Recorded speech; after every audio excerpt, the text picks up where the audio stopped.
Hello everyone, this is Jacob Giambavo coming to you again with another video of our game Dungeons of Daggerhelm.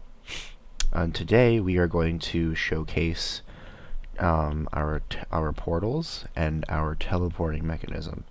As you can see, we have two portals here.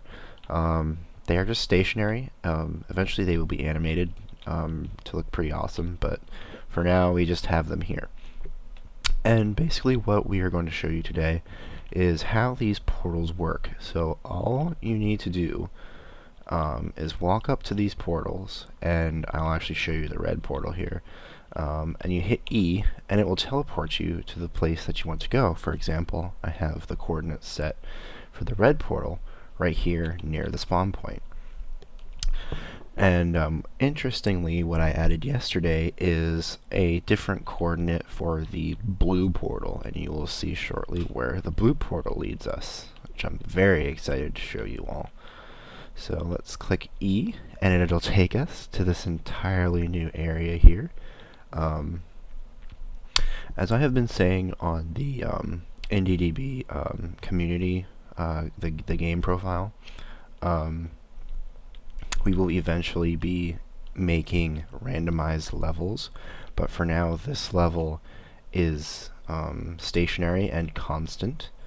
It will always show up exactly the same way, as kind of like a tutorial video of sorts, or a tutorial level of sorts. And as you can see, I have added a sample enemy. He's a darkened version of our ranger sprite. You can't really shoot him right now because we haven't added that in yet, but he's just there wandering around, and as you can see, we have a bunch of rocks that you can't necessarily walk over, but you know, they're rocks and they are solid. So let's move on down here to this map, and just as a warning of sorts, all of this will be playable, meaning the enemies will be active and they will be shooting at you if you get the chance to participate in our play test of the prototype. And now as I wander all through this area, you see just a bunch of rocks, a bunch of structures here that I've put. Let's move down here a little bit and see what else I've put in.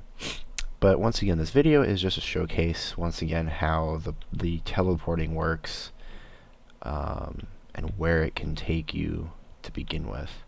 So as you can see, we have here a house structure kind of building. There's no roof, but you know, from a perspective of how we're looking, we don't need a roof.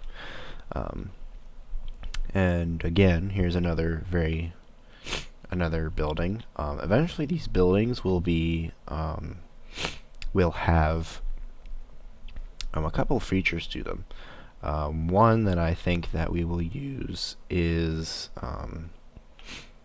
it will have a chest in it, and this area is essentially the area in which you will look for your starting gear.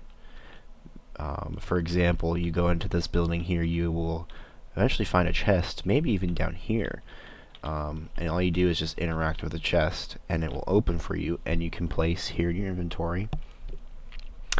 It will allow you to equip the item that you have in your inventory.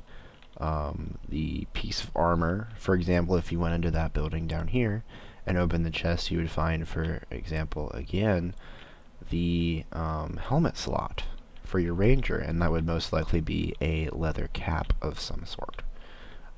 So then you'd maybe right click here in your inventory, and then it'd shoot somewhere, and then it would appear on your character, so that you can see how awesome your character looks in our armor. Unfortunately, we don't have any armor at the moment, but and they are only concepts so far, but they will definitely be added, and they will definitely be visible on your character, because I know for some games, if you add or equip rather armor to your character, it won't show up on your character as a visible concept. It will instead only show up in your equipped inventory, and that is not what we want for Dungeons of Daggerhelm. We want you to be able to see the armor that you're wearing and to see how, what kind of art we've put into the game. So as you can see, I'm just wandering around the map because obviously we don't have any combat yet, but you can definitely see the potential of the combat. For example, I'm trying to shoot this evil ranger here. He isn't dying, but essentially he will if I'm shooting him this way.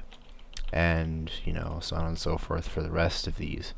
And I place these rocks around the spawn area here because it provides an interesting challenge to try to walk around these and shoot them without shooting the rocks and missing. So once again, it provides a unique challenge when you're entering this area because you don't want to just walk into the area and just shoot it up. You want to be able to have some sort of strategy when trying to get around these rocks and shoot enemies at the same time. So that's our logic for this spawn area and the very first level of our game.